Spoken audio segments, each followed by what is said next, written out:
Alors la première chose qu'on regarde sur l'étiquette alimentaire, c'est le tableau nutritionnel. À quoi il sert? Eh bien, il reprend la quantité de nutriments présents dans 100 g ou 100 ml d'un produit. Le tableau nutritionnel, il est obligatoire depuis 2016 sur tous les produits préemballés européens. Alors d'abord, la valeur énergétique. Elle est exprimée en kilocalories, plus communément appelée calories.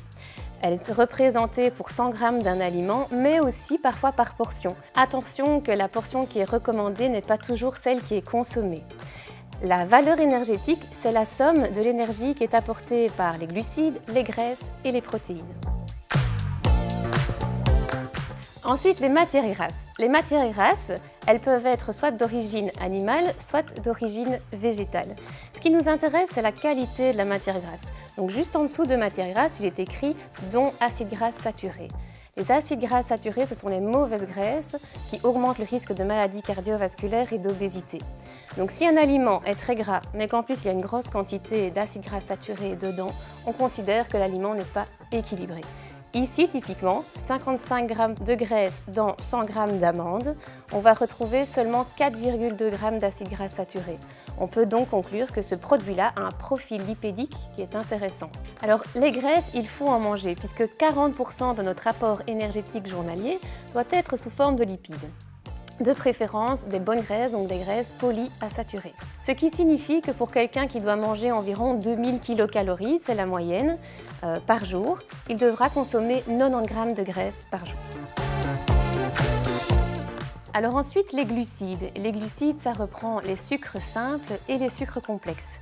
Les sucres simples, ça peut être soit des sucres qui sont naturellement présents dans les aliments, donc notamment dans les fruits, les légumes et les produits laitiers, mais on peut aussi retrouver des sucres simples ajoutés dans les préparations industrielles. Et là, c'est important aussi. Donc quand vous prenez une étiquette, vous voyez glucides, par exemple ici pour 100 g, 57,5 g de glucides, dont sucre. Le don sucre, c'est le sucre simple qui est dans le produit, soit naturellement, soit on l'a ajouté, dont sucre, 56,3 g. Donc ici, la quasi-totalité des glucides du produit viennent de sucre simple. Alors comment savoir si c'est un sucre simple qui est ajouté ou un sucre simple qui est naturellement présent dans l'aliment? Eh bien, on va se référer à la liste des ingrédients. Donc hop, liste des ingrédients. On voit clairement que le premier ingrédient, c'est le sucre. Sucre, c'est du sucre simple, c'est du sucre ajouté dans la préparation. Ici, on estime que le produit n'est pas de bonne qualité nutritionnelle. Le sucre, en tout cas les glucides, il nous en faut. 50% de notre apport énergétique journalier provient normalement des glucides. Et donc ici, on estime que pour quelqu'un qui consomme 2000 kcal par jour en moyenne, doit consommer 200 à 250 g de glucides, de préférence des glucides complexes. En tout cas, pas des glucides ajoutés, puisque là, les glucides ajoutés, on peut en consommer seulement 25 à 50 g par jour. Et donc si on prend une canette de soda, ici 33 centilitres de cola, ça fait déjà 35 g de sucre ajouté. Par rapport aux recommandations de ne pas dépasser 25 à 50 g maximum par jour, eh bien on y est déjà. Alors si le matin, on consomme de la confiture plutôt que du choco. Ici, c'est une confiture sans sucre ajouté. Donc on regarde dans le tableau nutritionnel, glucides 37 g, dont sucre 36 g. Comment savoir si le sucre est ajouté ou s'il est naturellement présent dans l'aliment? Je vais vers la liste des ingrédients. Et là, mon premier ingrédient, ce sont des fraises. Quand je parcours toute la liste d'ingrédients, je ne vois pas le mot sucre, ni glucose, ni sirop du glucose. Ce qui veut dire ici que ma confiture est tout à fait exempte de sucre ajouté.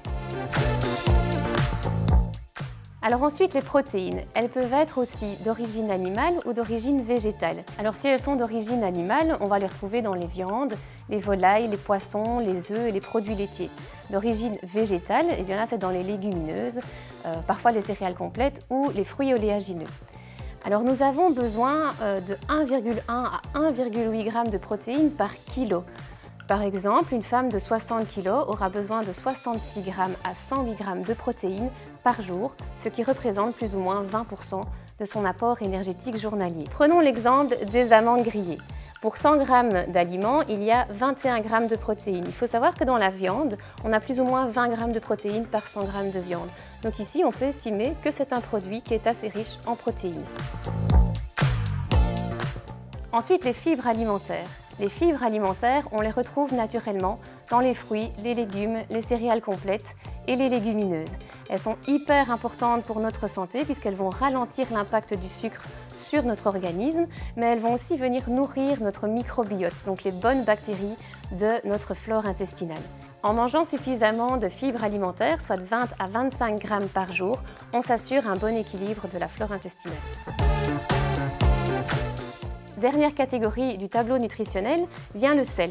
Alors le sel, ce qui est intéressant, c'est de savoir qu'il ne faut pas consommer plus de 5 à 6 grammes de sel par jour. On en consomme déjà parce qu'il y en a naturellement dans certains produits.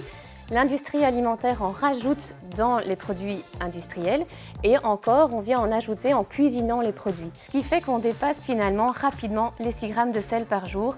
Je vous conseille alors d'éviter les produits qui seraient trop riches en sel, comme les plats préparés, les charcuteries, les chips par exemple. Alors attention, le sel dans le tableau nutritionnel peut parfois être remplacé par sodium ou Na.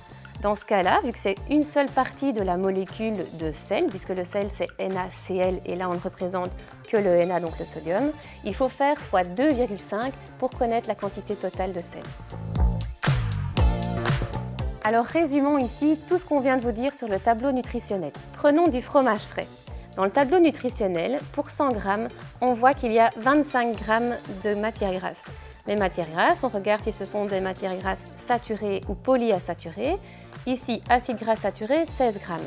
Un peu plus de la moitié donc des matières grasses de ce produit viennent des graisses saturées, ce qui fait que le profil lipidique n'est pas hyper intéressant. C'est normal parce que les matières grasses animales sont plus riches en acides gras saturés que les matières grasses végétales. Alors ensuite, les glucides, 3 grammes pour 100 grammes de préparation. On ne prend pas 100 grammes de fromage frais sur sa tartine, donc c'est presque rien comme sucre sur votre pain. Attention aussi qu'ici c'est un produit laitier et donc le sucre simple qui serait dans ce produit provient naturellement du lait. Après, on voit les protéines. Les protéines, on est à 4,5 g de protéines pour 100 g, ce qui n'est pas très protéiné pour un produit qui à la base est d'origine animale. Le sel, 0,8 g pour 100 g, autant vous dire que le produit n'est pas salé. Ensuite, la liste des ingrédients. Cette liste, elle est rédigée de manière décroissante. Donc ça veut dire que le premier ingrédient qui va figurer sur la liste est celui qui est le plus présent dans la préparation ou dans l'aliment. Et forcément, l'ingrédient qui est à la fin de la liste sera le moins présent dans l'aliment. Si le premier ingrédient de la liste est sucre ou graisse saturée, on peut estimer que le profil nutritionnel du produit n'est pas intéressant. Donc on estime que le produit ne doit pas être consommé ou en tout cas avec modération. En général, on recommande les produits les moins transformés possibles. Alors pourquoi? Parce que si un aliment est transformé, il sera riche en additifs alimentaires. Les additifs alimentaires, c'est quoi? C'est les agents de texture, les émulsifiants, les exhausteurs de goût, édulcorants, etc. qui viennent modifier en fait les propriétés d'une préparation. Si on connaît la dose maximale à ne pas dépasser pour chaque additif alimentaire pris séparément, on ne connaît pas l'effet cocktail de ces additifs alimentaires. Donc on dit que si un produit contient plus de 3 additifs alimentaires, il vaut mieux ne pas le consommer. Alors comment on reconnaît un additif alimentaire? Eh bien ce sont les fameux noms d'autoroute qu'on retrouve sur la liste des ingrédients, les E suivis de 3 chiffres. Il y a aussi un nom scientifique forcément qui est noté dans la liste des ingrédients, mais référez-vous à ce E. Alors prenons l'exemple d'un soda édulcoré. Ici, il y a 7 additifs alimentaires dans le soda édulcoré. C'est pour ça qu'on va conseiller de consommer des aliments les moins transformés possibles. De cette manière, on limite la consommation de sucre ajouté, de graisses saturées et d'additifs alimentaires.